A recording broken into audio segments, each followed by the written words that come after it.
from the Thriving Farmer Mushroom Summit, and I am here today with Tina Ellor, who was born and raised in very rural Dummerston, Vermont, where the landscape was often fairly bleak. Wild mushrooms provided color and interest during the spring and fall, and she developed a lifelong interest in and passion for mushrooms. Her very tolerant parents allowed her to grow mold gardens on old food in the basement, and instead of having her committed, nurtured her odd interests. She earned a BS in biology from California State College, where her undergraduate project was growing oyster mushrooms on rice straw in the Central Valley of California, and an MS from the University of Maine with research on growing oyster mushrooms on paper mill sludge from a magnesium sulfate mill in Millinocket, Maine. She was recruited into the mushroom industry by a mushroom farm from grad school in the 80s and has been infesting it ever since. She is currently Mycologist Technical Director at Phillips Mushroom Farms in Kenneth Square, Pennsylvania, which means that technically she does whatever she is directed. She is also currently president of the board of directors for Pennsylvania Certified Organic, served on the Organic Materials Review Institute, BOD, and has served on USDA federal advisory committees, including the National Committee Standards Board and the Fruit and Vegetable Industry Advisory Committee. She frequently gives talks on various aspects of mushrooms, including cultivation, medicinal and nutritional qualities, history, and organic certification to classes at all levels, elementary through college, garden clubs, mycological associations, and anyone who will listen really and attends wild mushroom forays when she is able. Well, that was the best intro I've read the entire summit. Oh, thanks. I do get that aspect. My parents probably, if they'd been a little less tolerant, would have committed me multiple times. So I'm glad they didn't. But it sounds like you've had a lifelong love of all things fungi. I have. Both their, their wonderful edible and medicinal qualities and the role they play in ecosystems. It's endlessly fascinating to me. So talk to us a little bit about like where we are right now in mushroom research. I know there's so much going on. Oh, and that's one of the reasons why I love my job. There's new information coming out every day on all aspects of mushrooms. I'm most interested in the medicinal qualities and also the ethnomycology aspect of it, how mushrooms have been used in the past. And I can't nearly begin to keep up with all of the literature that's coming out every day. I try really hard, but there's so much happening right now that it's very difficult to keep up. How is the business model that you are working with that is kind of square changing? Is that moving? Is that altering, or is it still lots of button mushrooms? Still lots of button mushrooms, but certainly the specialties are gaining traction, especially as there's so much in the popular media about the health qualities of specialty mushrooms. Shiitake, maitake, lion's mane, which I'm going to talk about today, are very, very popular. Very cool. Yeah, I was down in Kentucky a couple weeks ago and was able to get some maitake from Tim, who's actually presenting on day 2 of the summit. And he was harvested over 100 pounds that week from the woods, and so he was sharing some with me. And just last week, we found a 7-pound oyster mushroom on a dead tree stump next door. Nice. So unfortunately, it was a little over mature, so we weren't able to eat a lot of it, but it was still massive and very cool. And the kids got they had so much fun looking at it and taking it apart and that sort of thing. And we're cloning it too. So we're going to give some strains out to folks for that. So yeah, it's been just the last couple months, we've been planning this summit since last year. But it's been like, as we focus more on the mushrooms, they're just all popping up everywhere. So it's so much fun when your kids are walking through the woods with you. Yes. And they're like, look, Mom, an oyster mushroom. I'm like, yes. So we did a walk over the weekend, and the kids found like 3 different types. And we put them in a basket. We brought them home, and we tried to identify them. And unfortunately, we only identified a few of them. One of them, it was looking too much like one of the deadly poisonous ones. So we're like, all right, it's close enough. We probably don't need to go too much further because I'm not going to take the risk. But you've probably heard this before, but tell your kids, there are old mushroom hunters. There are bold mushroom hunters. There are no old, bold mushroom hunters. Right? Yes. I'm writing that one down. But not both. But not both. No old, bold mushroom hunters. Okay. Well, Tina, let's go ahead and dive into all things lion mane. Okay.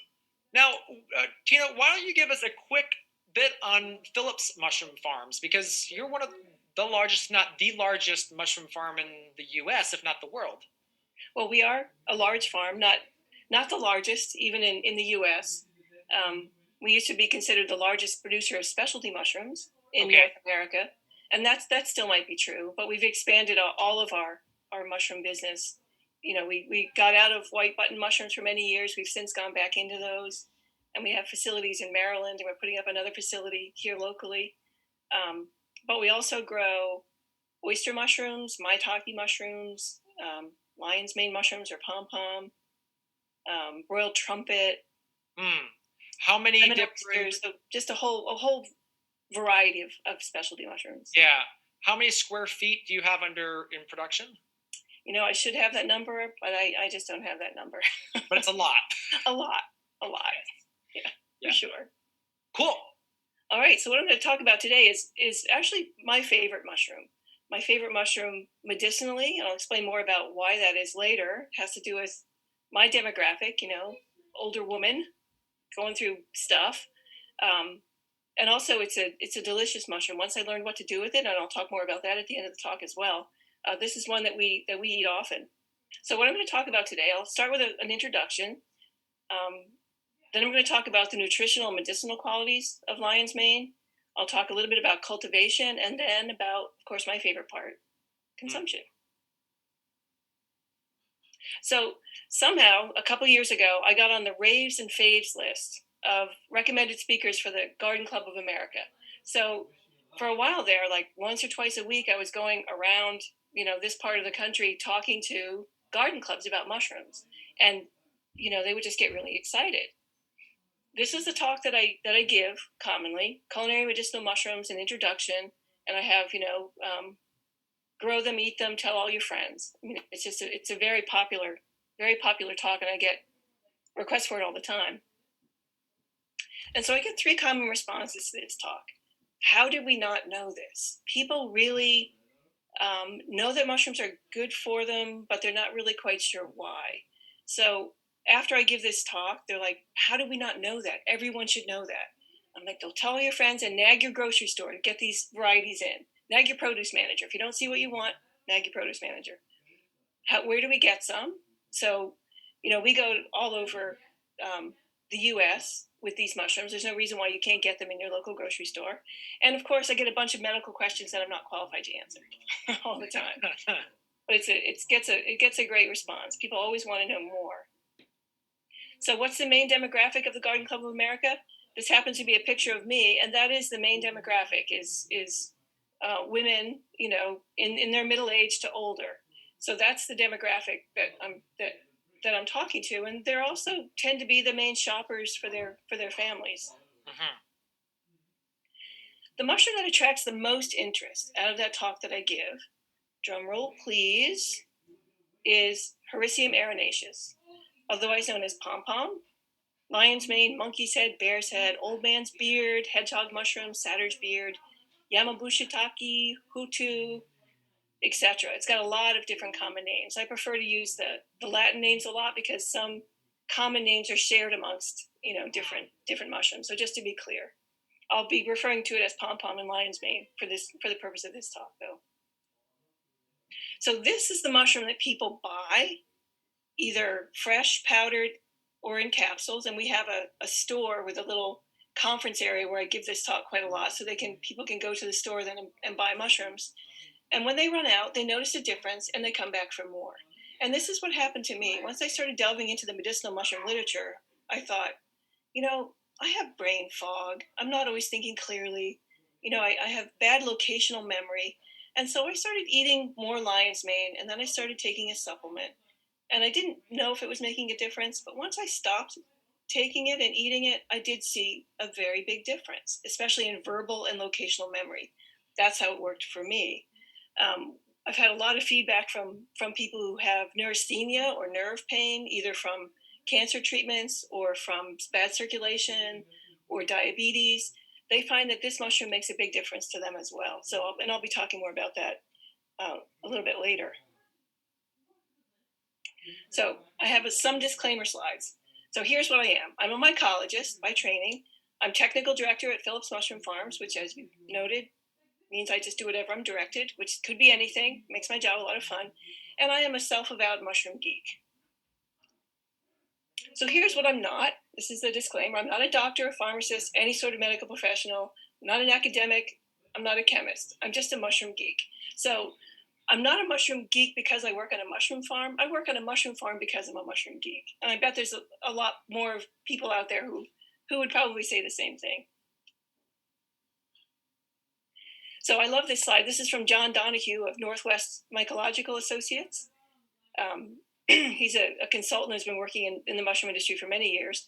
But what we know about mushrooms and their benefits is a lot, but there's much more that we don't know. And what we don't know that we don't know about mushrooms and their benefits. And this is what makes my job so much fun, is that I'm learning something new every day. And there's so much to learn. It's a great time to be a mycologist. So mushrooms are, of course, delicious food. They are considered functional food, and they're also medicine. So, of course, delicious food needs no definition. And this is a recipe card that we put out at Phillips. We have a retail arm called the Woodlands that I mentioned before, and they do a lot of recipe development in their kitchen. And this is one of their recipe cards, and it is delicious. Functional foods provide health benefits beyond the traditional nutrients they contain. And from my point of view, any whole food then should be considered a functional food, because what you see, and I think I have this on the next slide, what you see on the nutritional label doesn't begin to tell you what it is that's great about that food. So in my opinion, all whole food is functional food.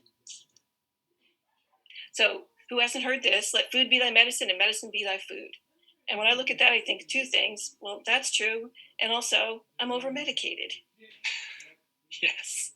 So what makes lion's mane good food? And this was the popular way to market mushrooms for a long time. It has no cholesterol, low fat, low sodium, low calories, low glycemic index, contains mannitol, there's no gluten, and of course it's delicious. But this is more about what it doesn't have than what it does have. So there are some bioactive compounds of lion's mane, and there are many, but they include these ericinines, mainly from the mycelium,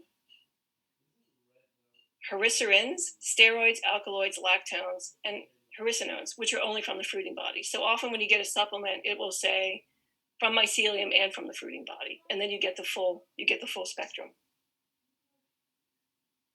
So far, a total of 35 polysaccharides have been isolated from hericium. That's low. This number's actually gone way up. They have these polysaccharides, which are sugars, good sugars, and I don't know that I talk about this in that talk, but there are good sugars and there are bad sugars. Polysaccharides are good sugars because of their cross linkages, the beta glucans. They can go through your digestive tract through your upper digestive tract into your lower digestive tract, where they can interact with your immune system. And about 80% of your immune system, 70 to 80%, I hear different numbers, resides in your gut. And there's a very strong link, of course, between gut health and brain health. So these polysaccharides have the potential, and there's a lot of good supporting literature for this as well, to prevent, alleviate, or treat major diseases, including cancer, gastric ulcer, diabetes, high cholesterol, hepatic injury, and what lion's mane is best known for is neurodegenerative diseases. And I'm going to talk a lot more about that. So this is a quote from Paul Stamets, and I think everyone who's going to listen to this knows who Paul Stamets is. In light of the numerous diseases related to neurodegeneration, lion's mane deserves more clinical attention, and it is getting more clinical attention. If lion's mane enhances memory and is an antidepressant, can consuming this mushroom alter the course of Alzheimer's and other neurodegenerative diseases? I think so. And there are some pretty good clinical trials about this. Could this mushroom help Parkinson's patients or those with MS and maybe maintain your mental acumen as you age? I like to think so. Lion's mane is relatively inexpensive, easily cultivated fungal food that may prove to be therapeutic in ways beyond being tasty. And I think this has been proven already. Is it a panacea? Of course not. But for reasons I'll talk about in just a moment, there's lots of great reasons why people should be eating mushrooms. So this is from a popular doctor website, draxe.com. So he has this beautiful picture of lion's mane and the claims: enhances brain function, may protect against cancer, supports heart and circulatory system health, might improve digestive health, and that's how it's used in traditional Chinese medicine, is in your digestive tract. Uses inflammation, which is very important for all of these disease states, acts as a powerful antioxidant, again, for the same reason inflammation is responsible for a lot of these disease states. Antioxidants are as well. So inflammation causes oxidative stress causes inflammation, and you get into this cycle. Improve mental health and overall well-being, improve immune function, and might be useful in managing diabetes. Now, the lion's mane in that picture has very, very long, I guess I'm going to call them hairs. I know that's not what they're supposed to be called. Is that just the specific specimen, or I don't know what you call it, more of a... I would say it's the specimen. Okay. Because if we let ours go in the growing room, and I have some pictures of how we grow them later on, they will get those nice long tubes, teeth, and the spores, of course, born inside of those. And the mushroom in the wild wants those spores to drop and get carried. So as it gets more mature, those things will tend to orient down so they can drop their spores. Gotcha. So the length is the age of the mushroom, not necessarily the strain. I would say so. Okay. So also known as nature's nutrient for the neurons. And there's lots of mechanisms behind this, not just one, which is why I tend to favor whole food as opposed to trying to isolate the one compound in there that's good, because I feel like there's a lot of synergy in whole food. Like digestion starts when you smell the food in your kitchen cooking.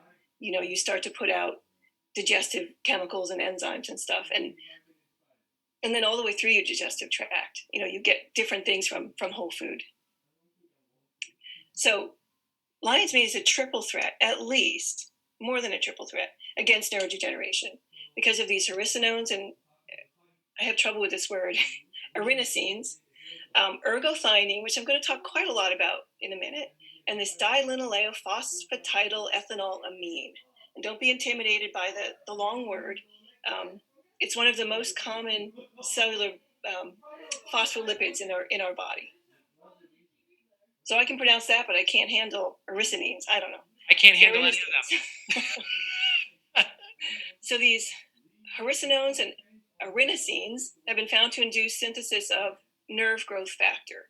And that's like the most well-known benefit of lion's mane, which are required by the brain for developing and maintaining important sensory neurons. So one study in Japan of 100 patients suffering from various nerve disorders, and this is a very famous study, such as Parkinson's, diabetic neuropathy, spinal cord injuries, etc., had 5 grams of pom-pom in soup, and that's not a lot, once a day for 6 months, and 6 out of 7 showed measurable improvement in perceptual capacity and functional independence. And that's a pretty solid outcome.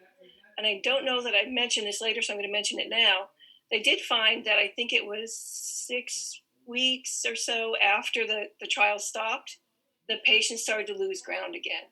So it is something that you need to continually eat. And I think that that's not just one thing. I think that's many things that you're getting from all kinds of mushrooms, and this one in particular. So another study on men and women aged 50 to 80 with mild cognitive problems showed improvement at 8, 12, and 16 weeks after taking 1 gram of pom-pom 3 times a day. Again, not a great big dosage, certainly manageable. And once again, they found after the trial was over that they began to backslide a bit. So this is something you need to continually, you need to have in your diet. Because of its myelin generating effect on nerve and cerebral cells, it shows some promise as a therapy for MS and other degenerative disorders. Oddly enough, I know a few people with MS and recommended that they try this, and indeed, without exception, they find it makes a difference to them. We have some friends here locally with MS, and so I'm excited. We'll be growing lots of lion's mane, so I'm excited to get them hooked up with some. Well, I have a whole body of literature. If there are skeptics, I can share with you. That's awesome. Yeah.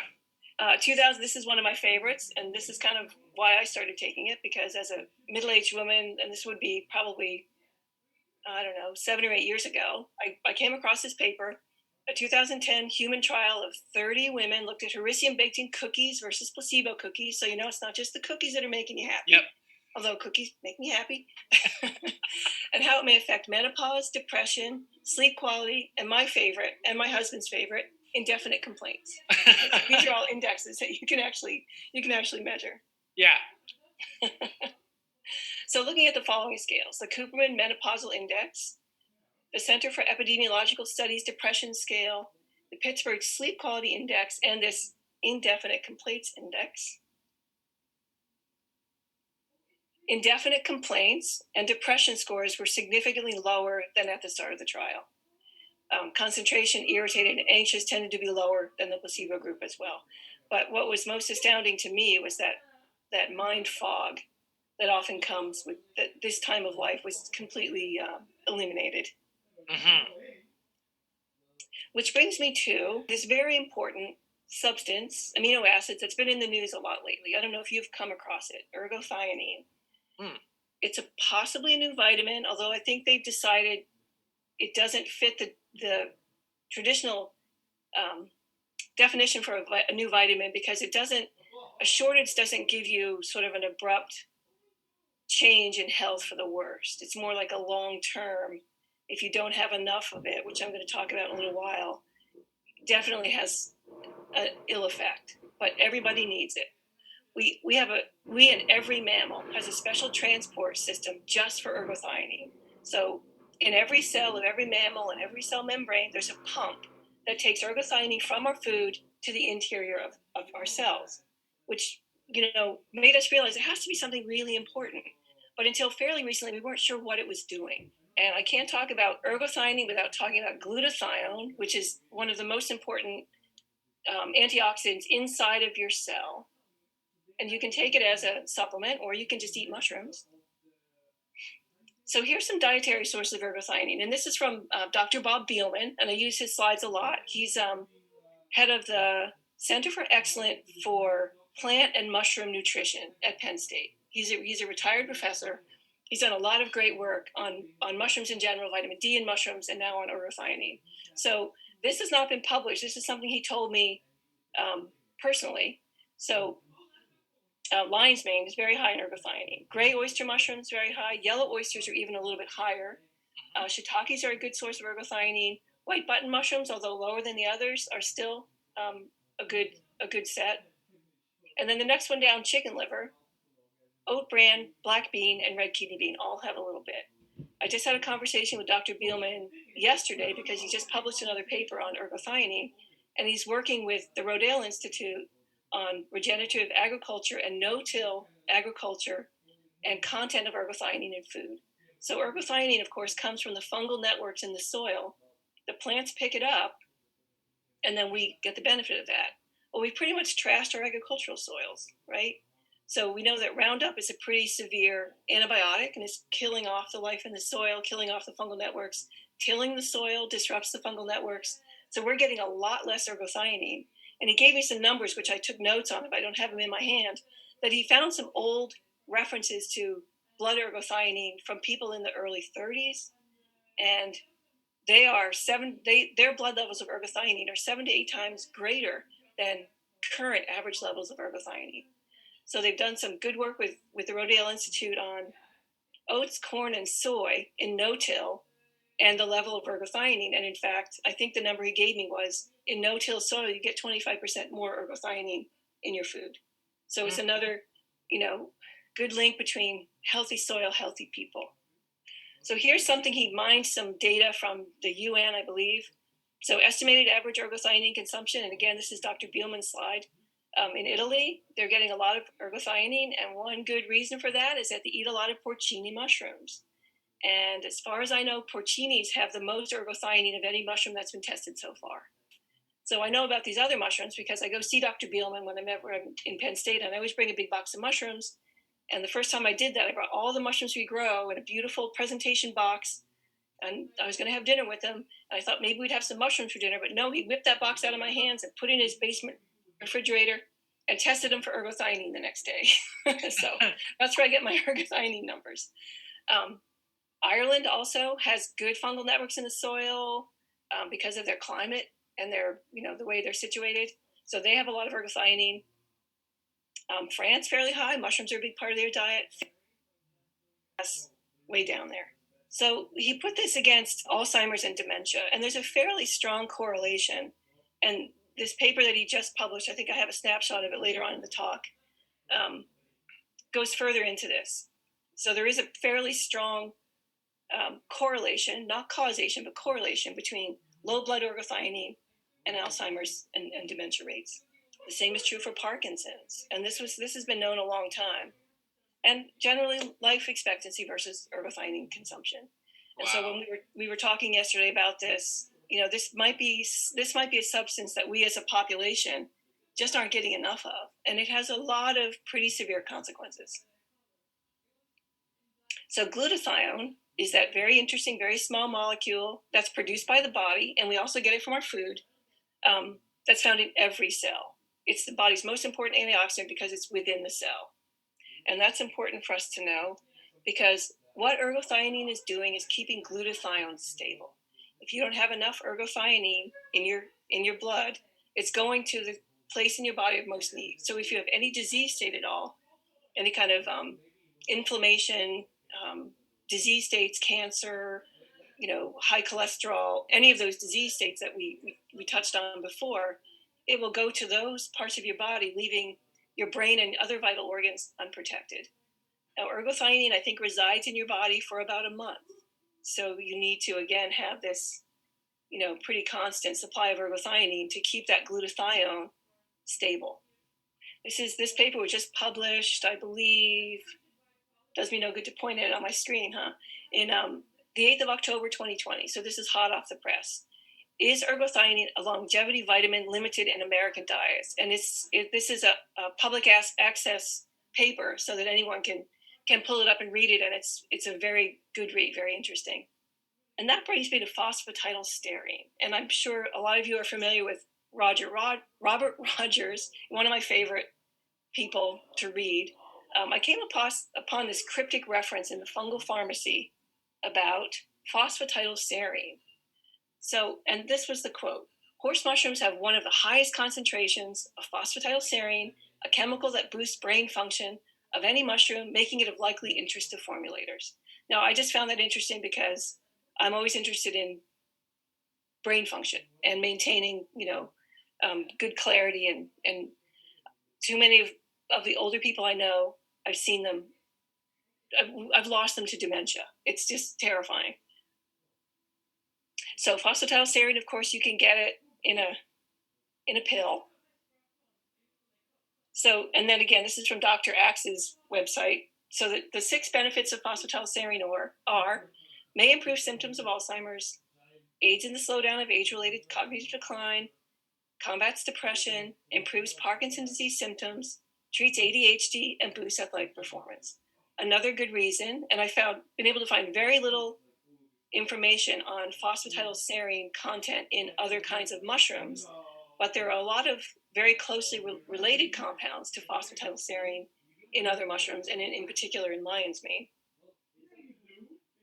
So these are the important phospholipids in your membranes: phosphatidylcholine, phosphatidylethanolamine, phosphatidylinositol, and phosphatidylserine. Lion's mane in particular has a lot of the phosphatidylethanolamine. And one of the reasons why that's important is because there's a very strong link between the membranes in your endoplasmic reticulum breaking down and not regenerating, and cognitive decline. So if you have plenty of these precursors, plenty of these membrane components, it helps your brain and your nervous system heal.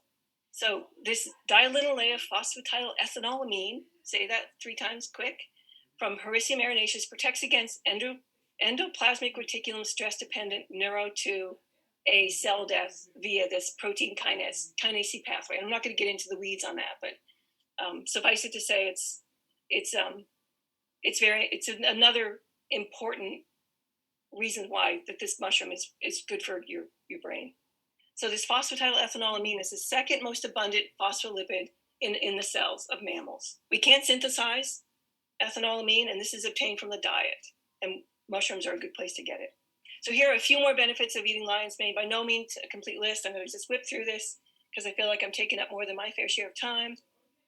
So lion's mane extracts inhibit metastasis of cancer cells to the lung. And again, these references are easily available.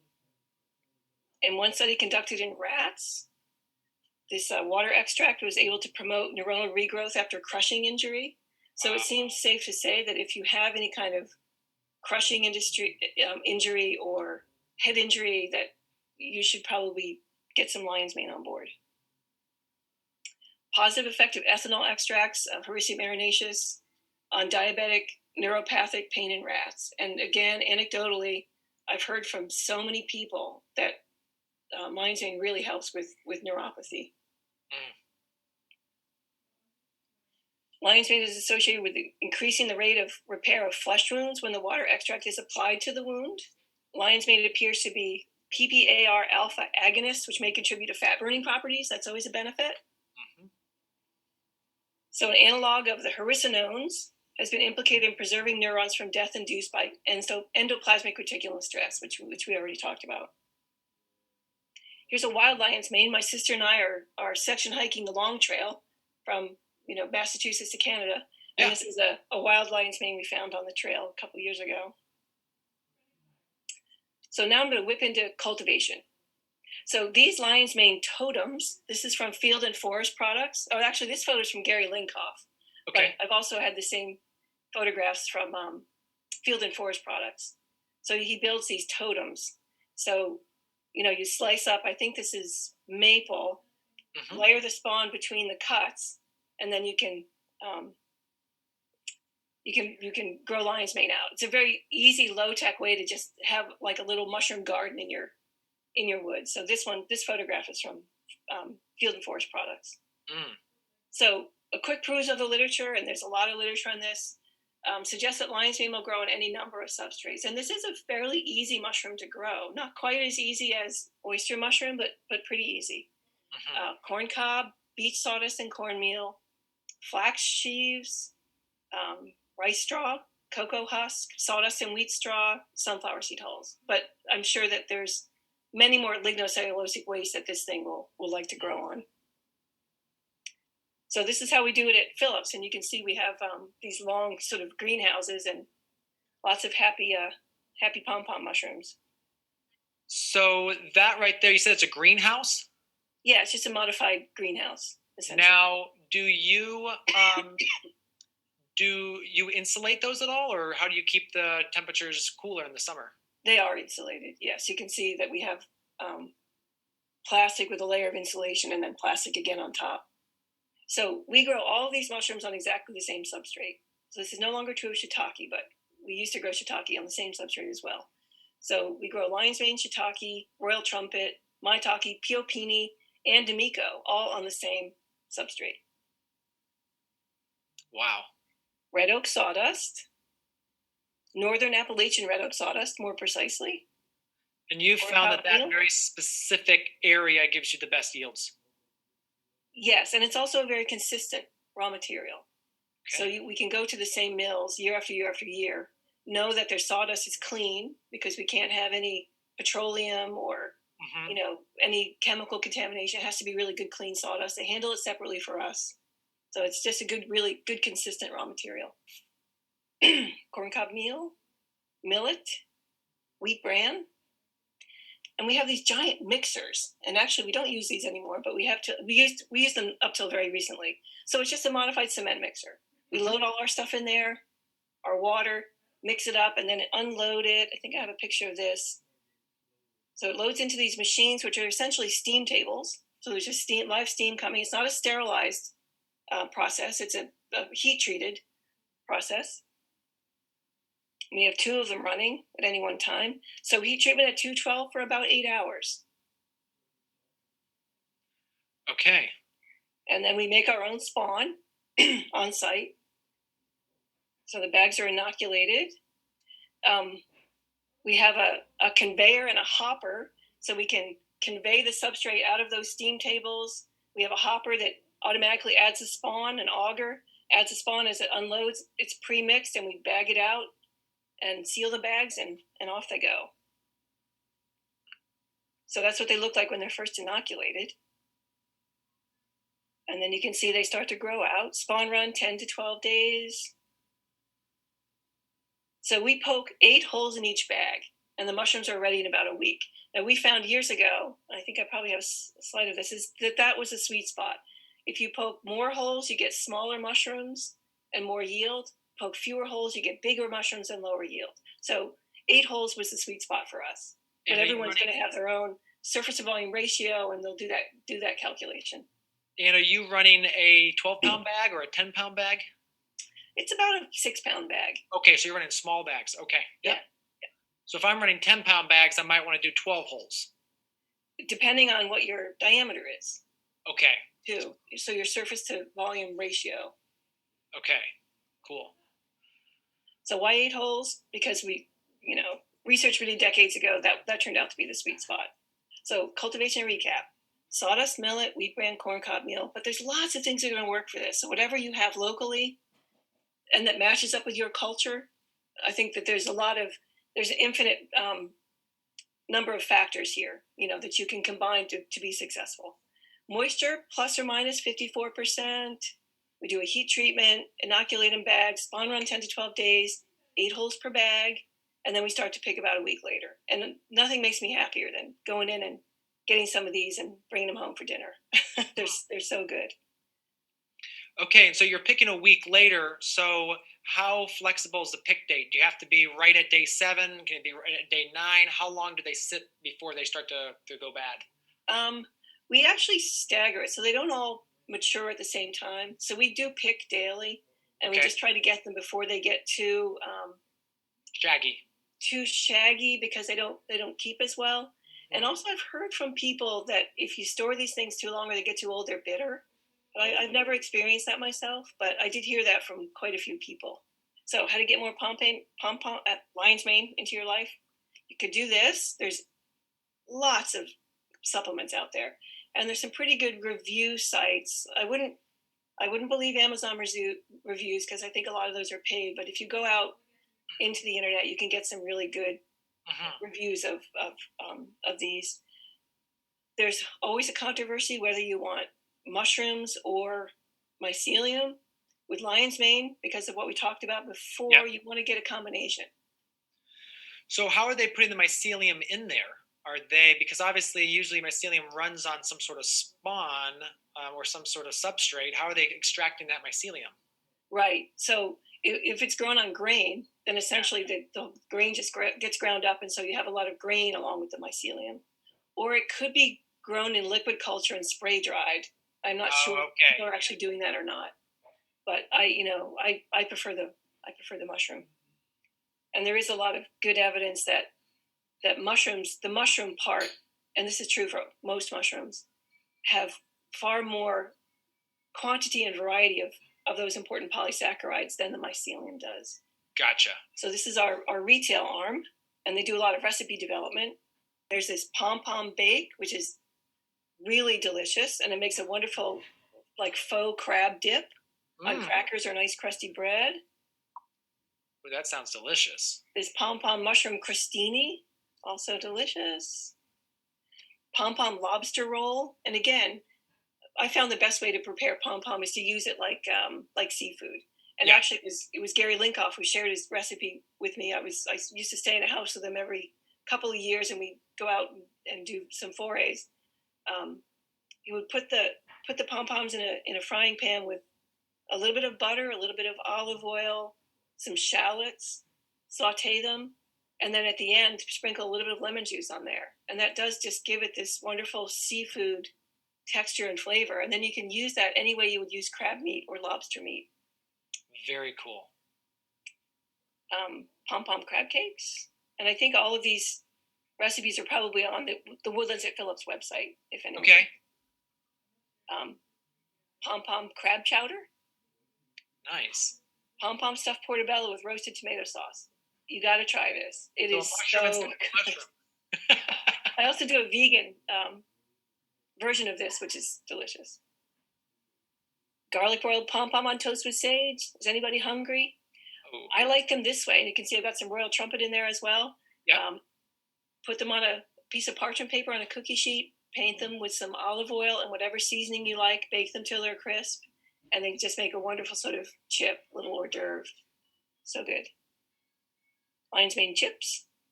Oh. Bake until crisp. They're good, but you can eat those in like 3 seconds. Oh yeah, obviously. I also dry them. This is our drying room. Okay, wait, go back a slide. Go back. I gotta see that drying setup. So that's just a container with a specialized, basically humidifier in there.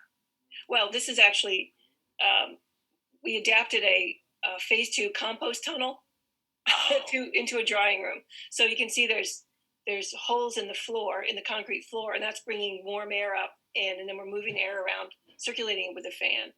So this is just Gotcha. an adaptation we made from some equipment that we already had. We needed to dry some mushrooms.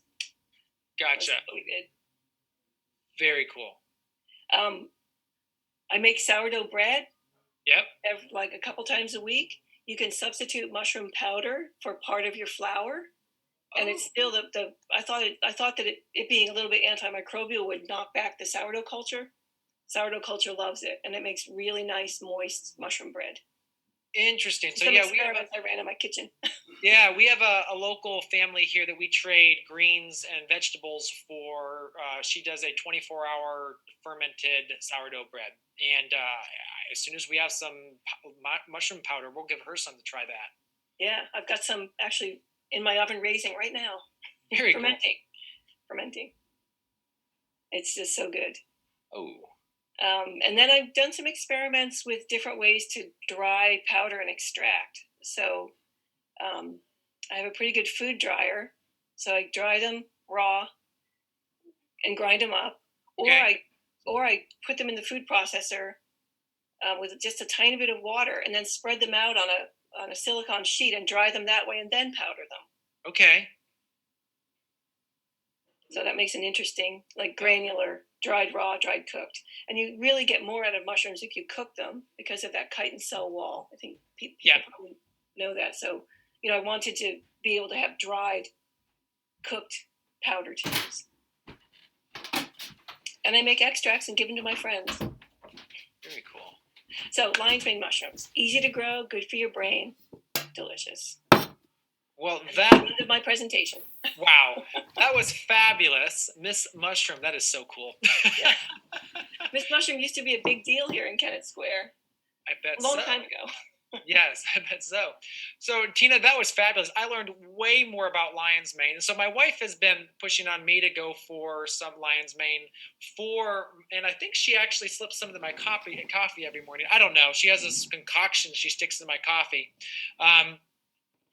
I actually only started drinking coffee to kind of like actually be able to get the supplement she wants me to take down.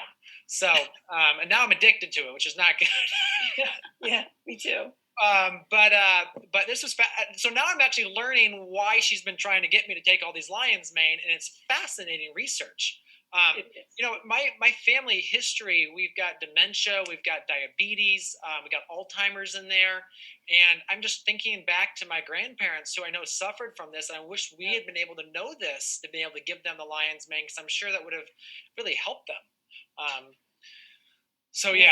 Well, at least, we can be raising them ourselves and eat them in our community. So that's great that we can know this going forward. And this will really help, when we're trying. So farmers who are starting to raise them too, I think need to be really pushing, hey, it's a delicious mushroom, but it's also like really, really good for you, that you should be taking it for so many different health properties as well.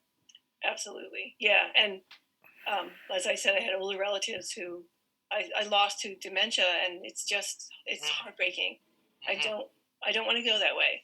But when I talked about Dr. Bielman before, and as part of this new paper that he just published, I mean, there really is a consideration that there are things we get from mushrooms that we don't get from other parts of our diet that we're lacking generationally, like for generations. So there's nothing in mushrooms that are going to hurt you. So get some mushrooms on board, and it might give you great long-term health outcomes. I just can't emphasize that enough. Yeah, yeah, and I think they're showing the studies that if you're missing these nutrients for generation, it only compounds. Right, right. So it gets worse and worse and worse. I'm very curious about that. Yeah, I mean, About that aspect. we're seeing the rise of dementia and Alzheimer's just rapid, and then kids with some of the neurological stuff as well, just exponentially going up. And Right. I'm sure there's stuff to be able to trace back to not getting those necessary nutrients. Yeah, I agree. Well, Tina, thank you so much for sharing your expertise today. We really appreciate your time, and this was fabulous information.